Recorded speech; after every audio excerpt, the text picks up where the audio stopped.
जिस दिन करवा चौथ का व्रत था, उन्होंने एक ट्वीट किया, I find it very regressive, यानी करवा चौथ का त्योहार उन्हें बहुत पिछड़ा लगता था। और उसके कुछ ही दिन बाद एक और पवित्र त्योहार पड़ा, रमजान, जिसमें उन्होंने लिखा happy Ramzan, keep feasting and fasting. आप सब प्रबुद्ध वर्ग के लोग हैं, सब पढ़े लिखे हैं। मैं एक बात आप सबसे पूछना चाहूंगी, एक संविधान, एक देश, एक चांद, दो धर्म, दो त्योहार, तो एक पिछड़ा और एक प्रगतिशील कैसे?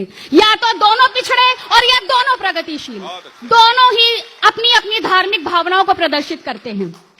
जब चौथ चंद्रमा अर्थहीन रूढ़िवादी पिछड़ा कहलाए, पर एक महीने की भूख प्यास उसी चांद से तय की जाए। अब चांद चंद्रमा के अंतर को, अब चांद और चंद्रमा के अंतर को दरकार है बस एक युक्ति की, और तुम कहते हो ये है आजादी अभिव्यक्ति की।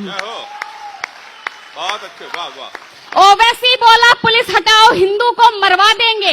केरल में नेता गाय काटकर लोगों को खिलवा देंगे। इस अभिव्यक्ति में, हाँ इस अभिव्यक्ति में माँ को वो सेक्सी दुर्गा कहते हैं, और राजदीप, बरखा, रविश इन बातों पर चुप क्यों रहते हैं?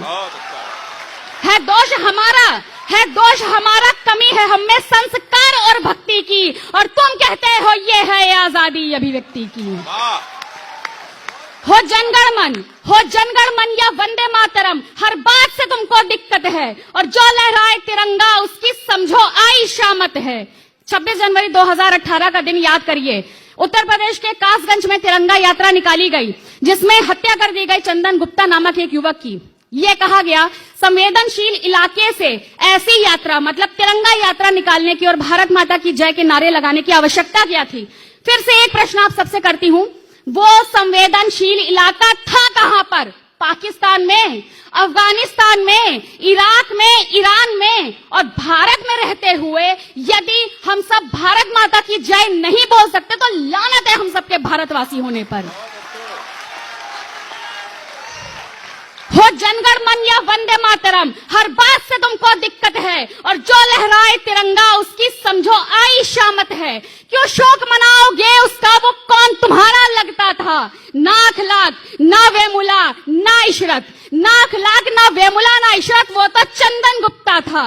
है नीति दोगली, है नीति दोगली, क्योंकि सब बात है वोट बैंक धन शक्ति की, और तुम, हाँ तुम कहते हो ये है आजादी अभिव्यक्ति की। बहुत अच्छे। संविधान में लिखा हुआ है अनुच्छेद 124A, जिसमें बताया गया है कि देशद्रोह क्या है, व्हाट इज सेडिशन। संविधान के हिसाब से बात करती हूं।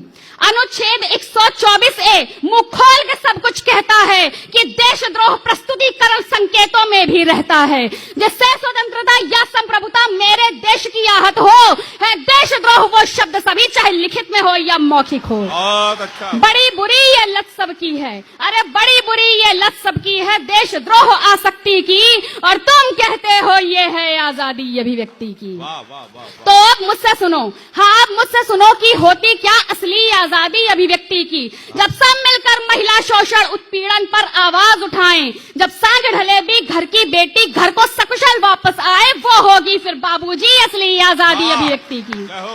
जब जब नाग आतंकवाद का भारत में अपने फन फैलाए और उसे कुचलने हिंदू मुस्लिम सिख ईसाई साथ में आए, वो होगी फिर बाबूजी असली आजादी अभिव्यक्ति की। जब भारत के टुकड़े करने वाले अपने टुकड़े गिन ना पाए, घर घर से अफजल लाने वाले पाकिस्तान में फेंके जाए, वो होगी फिर बाबूजी असली आजादी अभिव्यक्ति की।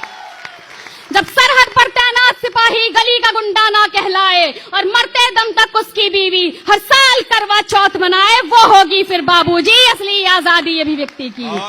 जब कश्मीर से धारा 370 और 35 से हट जाए, और कश्मीर सहित पूरे भारत में बेखौफ मेरा तिरंगा लहराए, वो होगी फिर बाबूजी असली आजादी अभिव्यक्ति की।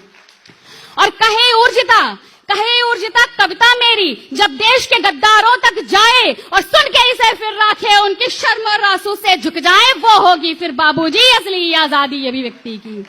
और अंत में सबसे हाथ जोड़कर ऊर्जिता ये कहती है, बुरा लगा तो भाड़ में जाओ, देशभक्त ये कहती है। तुम बोले मैं मौन रही, अब मैं बोलूंगी और लगेगी आग, क्योंकि वो तेरी अभिव्यक्ति थी और ये मेरी अभिव्यक्ति है। वो तेरी अभिव्यक्ति थी और ये मेरी अभिव्यक्ति है।